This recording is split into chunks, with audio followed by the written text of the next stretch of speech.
আসসালামু আলাইকুম everyone, নিহাস lifestyle আপনাদের সবাইকে স্বাগতম। আজকে আমি আপনাদের মাঝখানে নতুন আরেকটি রেসিপি নিয়ে চলে আসলাম। আজকে আমি আপনাদের সাথে লেমন মিন্ট ড্রিঙ্কস এর রেসিপিটি শেয়ার করছি। প্রথমেই আমি এখানে লেবু, পুদিনা পাতা, বিট লবণ এবং 7 আপ নিয়ে নিয়েছি।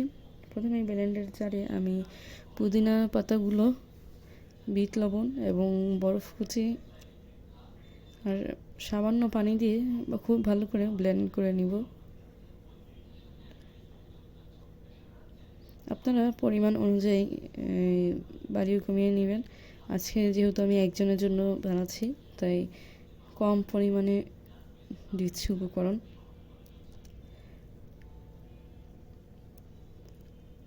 এদিকে আমি একটা গ্লাসের মুখে লেবু দিয়ে খুব ভালো করে ঘষে নিচ্ছি। এরপর একটি প্লেটে চিনি নিয়ে চিনির মধ্যে ডিপ করে নিব আমি। তাহলে খুব সুন্দর একটা ডিজাইন হয়ে যাবে।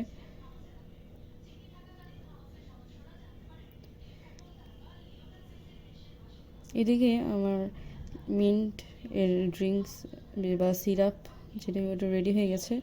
এখন আমি এই গ্লাসের মধ্যে পরিমাণ মতো যে সিরাপটা রেডি করেছি ওটা দিয়ে দিব। এর মধ্যে কয়েক টুকরো বরফ অ্যাড করে দিচ্ছি। আপনারা আপনাদের পছন্দ মতো বরফ অ্যাড করে নিতে পারেন বা না চাইলে নাও দিতে পারেন। এখন আমি এটার মধ্যে ঠান্ডা 7 আপ দিয়ে দিচ্ছি। এই তো আমাদের লেমন মিন্ট ড্রিঙ্কস একদম রেডি, পারফেক্ট। আর এখন একটু সাইডে লেবু দিয়ে ডিজাইন করে নিচ্ছি। এই তো আমাদের লেমন মিন্ট রেসিপি একদম রেডি, পারফেক্ট খাওয়ার জন্য।